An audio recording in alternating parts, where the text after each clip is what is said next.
Right, ladies and gentlemen, I'm going to tell you about the lockdown and our experience with lockdown, which is a device that I designed with a company called Surgicraft way back in 1995. I put in 10 between 95 and 2000. And since then, the product has taken off. And you want to know why you should use lockdown. And this evening, I'm going to give you a brief talk. And then Peter Hughes, who I do not pay, who I have nothing to do with apart from the fact he's an Englishman in England and I'm a Scotsman in England, and until recently he was totally independent from me. Welshman. Oh, a Welshman in England. Now, the operation that we devised was an operation which is shown in animation here. Incision through skin. Remove the lateral end of the clavicle. I normally take out 3 millimeters.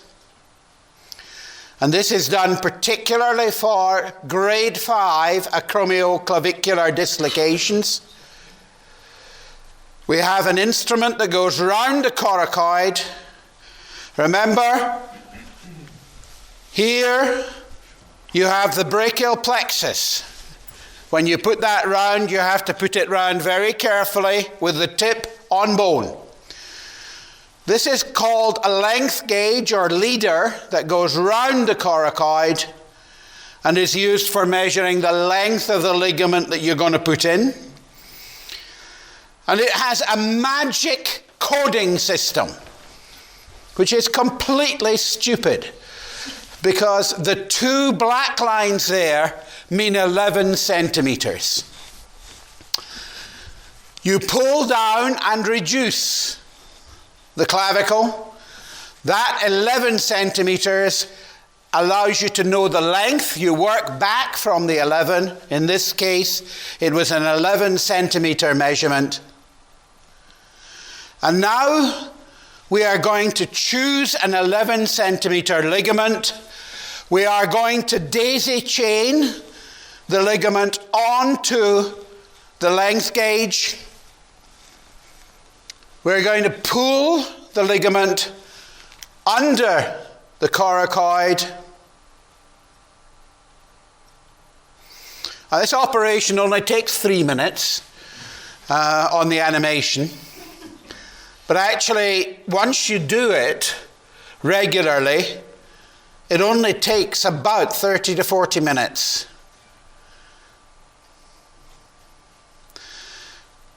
We then pass the length gauge behind the clavicle, and I usually use a cholecystectomy forceps to do that. Then, using the length gauge to pull down, and Peter is going to show you a clever way of doing this a little better, we then mark where we're going to put the screw in. And I think the screw should probably be a little bit more medial than that. It is important to drill this hole obliquely. You do not want to put the screw through the ligament. So make sure that the screw is being directed away from where the ligament will be.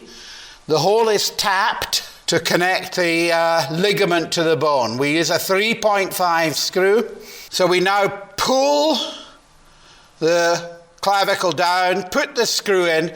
I direct the screw away from the ligament so that the tip of the screw, which usually sticks out a little bit from the bone, is actually back here and well away from the ligament. The reason why I've excised the lateral end of the clavicle is I've been doing this for chronic cases, and I believe it is very difficult to fully reduce the clavicle so that you get back to having your joint totally anatomical. When we first did this, our rehabilitation was very slow because I was worried about whether it was strong. I can now tell you, after using this device now for 17 years, it is very strong indeed. So we use a broad arm sling for 2 weeks only. We then mobilize without heavy lifting. Patients get back to work and driving at 2 weeks. Return to work at 2 weeks. If it's clerical work, return to driving at 2 weeks. Return to normal sports at 2 months or 8 weeks, and return to professional rugby at 3 months. And we have a lot of professional rugby players. The treatment of AC joint injuries remains controversial. In 1989, I published a paper that clearly showed in a prospective randomized trial that grade 3 dislocations should not all be operated on. Grade 5 should. Grade 3, you can treat conservatively without operation. And I still believe that. The treatment options are more than 60 different operations. And up till now, the best surgical option was not known. So in my unit, the majority of AC joint dislocations are still treated with no operation. However, if there is severe displacement, if there is a Rockwood grade 5, we operate. If the injured person is a very active professional and competitive sports participant with a grade 3 or a grade 5, we operate acutely. Most, however, are treated non-surgically, and we assess at 6 months and offer them surgery only if they have ongoing problems at 6 months.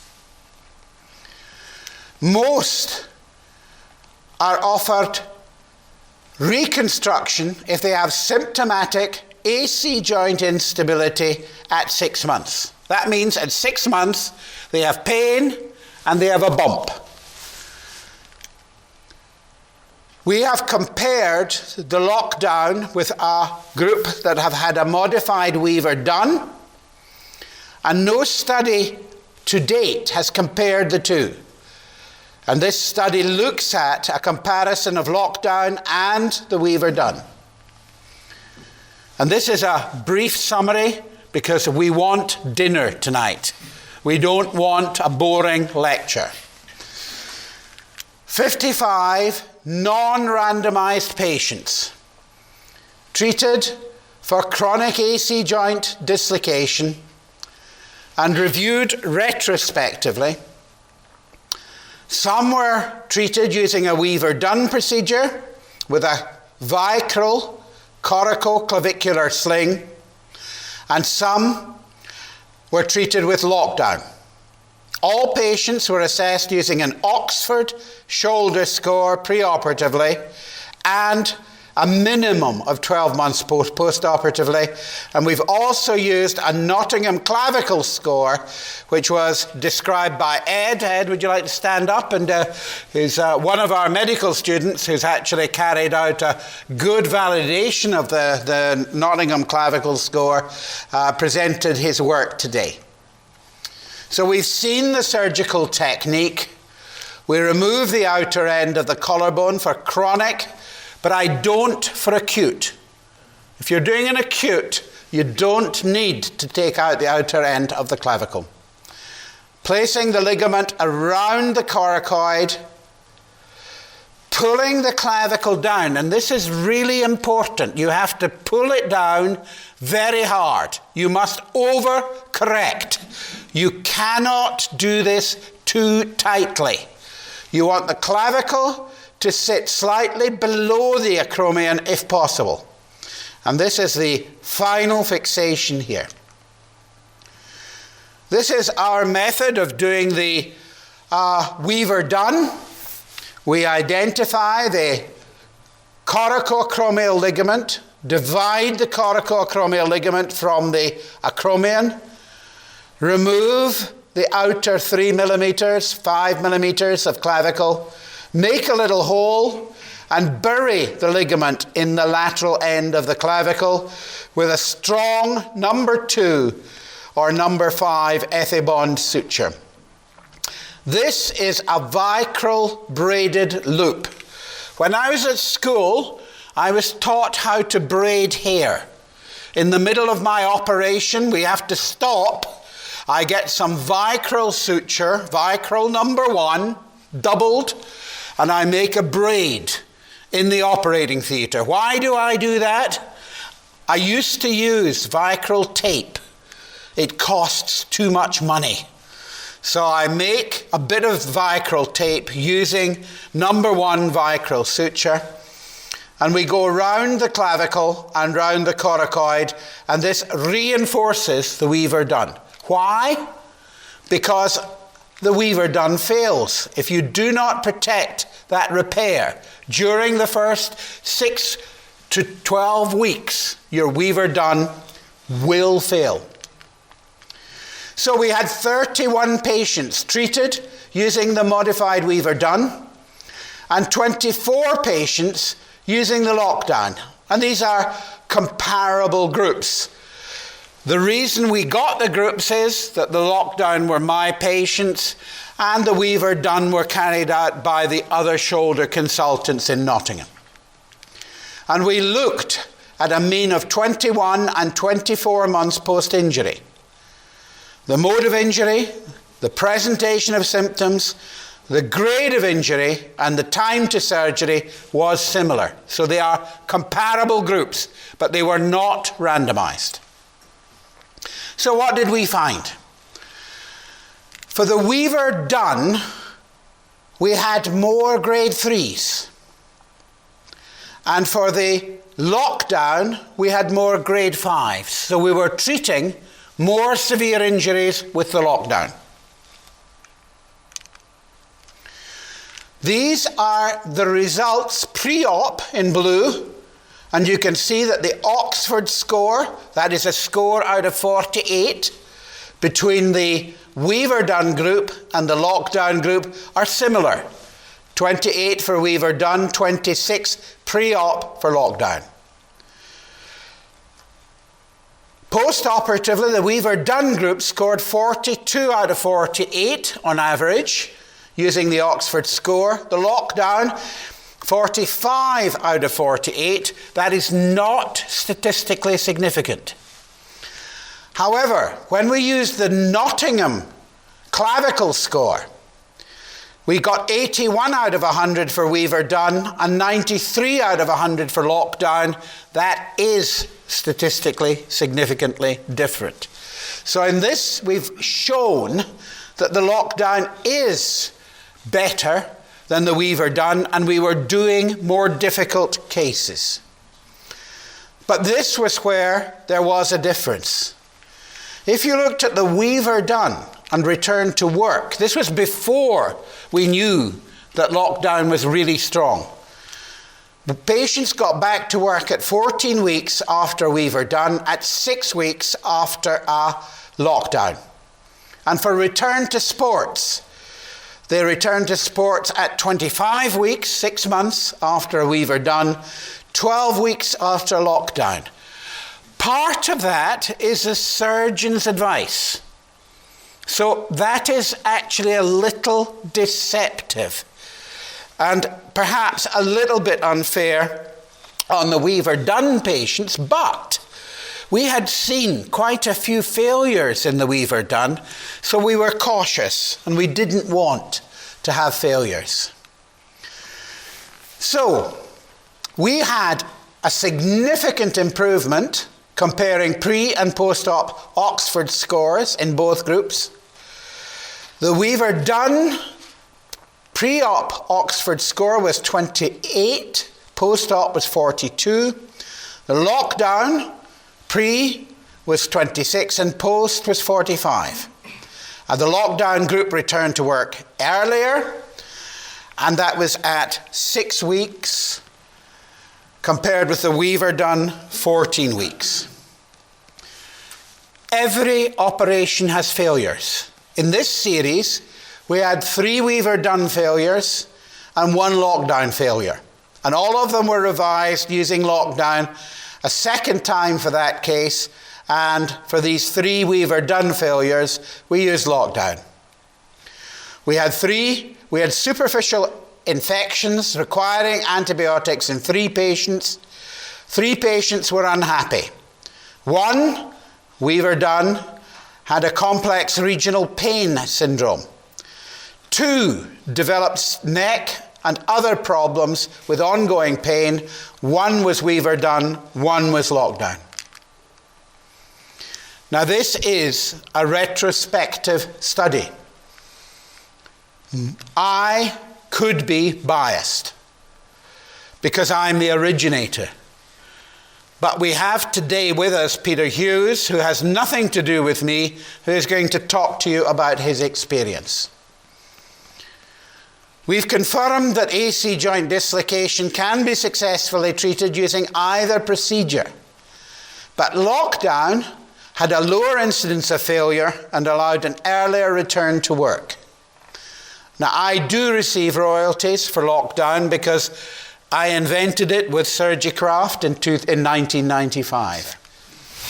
I just want to briefly mention, and I think Peter is also going to mention, one of the arguments that there has been about lockdown. It was previously called Surgilig, and that is that there is a concern that the lockdown may displace the clavicle too far forwards in relation to the acromion.